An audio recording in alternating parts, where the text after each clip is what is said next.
يومئذ بجهنم يومئذ يتذكر الإنسان وأنى له الذكرى يقول يا ليتني قدمت لحياتي فيومئذ لا يعذب عذابه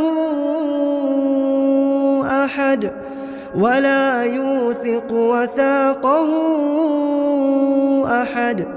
يا أيتها النفس المطمئنة